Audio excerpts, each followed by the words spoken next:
All right, we've come down in elevation off the flat plateau where the Ethan Allen Homestead is, down here to the shoreline of the Winooski River, which is really what has shaped this landform through time. The Winooski River is making its way. It's got a few more meanders to go before it empties out into Lake Champlain, but it has been interacting with this landform ever since the glacier retreated. And it's left us with a really fascinating spot in terms of both the natural history and the cultural history and really the agricultural value of this place. The river itself, it looks pretty calm at the moment, but every spring after snowmelt in March and April, it rises significantly, and even the land that I'm standing here under big snow winters, as the water melts, can be flooded to right here, and it creates the big flat floodplain that I'm standing on. And then more currently, if you look down below here, you can see the river processes as the river is meandering back and forth, cutting into the banks in some places and depositing sediments in other. What's particularly interesting right in here is we've got a great example of what's called silver maple floodplain forest here. I'm looking over at these big silver maples that are growing out of the banks, reaching up into the canopy with their complex multi-trunk growth form, and they really dominate this big flat floodplain in here. They're not the only tree species, but they're by far the most common. As I look over this direction, I'm seeing a lot of eastern cottonwood and green ash, hackberry, and in areas that have been disturbed more, there's actually a lot of box elder here as well that needs a little bit more light. This is a fantastic example of a natural community type.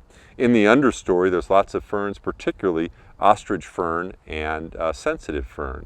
Together, they define what this natural community is called, the silver maple sensitive fern or ostrich fern riverine floodplain forest. Great spot. And then, of course, there's all sorts of wildlife associated with this.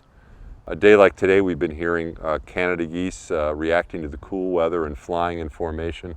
Just a moment ago, saw a kingfisher going kick, kick, kick, kick, kick, kick, kick, and sitting up in the branches above the river looking for fish to catch.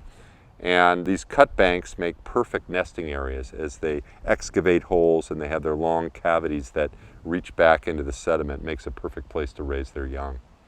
It's interesting, when you look over to the other side here, you can see there is a strip of vegetation, a riparian forest, which is a good thing because just beyond that there's actually a farm where the fields are being tilled. There may be cow pastures back in there as well, and those riparian forests are particularly important for buffering the river and its water quality from our agricultural land use. In addition, these trees, as they fall over into the river, they provide all sorts of great habitat for fish and other organisms.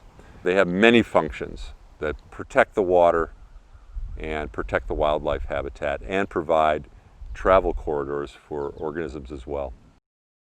You know, for studies of the Vermont landscape, an indispensable guide is really Wetland, Woodland, Wildland, a guide to the natural communities of Vermont. And right along the shoreline of the Winooski River is sort of an iconic natural community type. It's called the silver maple ostrich fern floodplain forest. And really a natural community is an assemblage of interacting species together with their landforms and the processes that influence the landforms, such as flooding. All those things take together is what we call a natural community. And this book has just great illustrations, lists of focal species, and description of the processes involved. As we travel around the Vermont landscape, whether we're in the floodplain along the lake or the river, or climbing up the side of one of the Green Mountains, this guide really tells you a lot what's happening in terms of the ecological expression of the landscape. This is just a really vital forest down here by the river.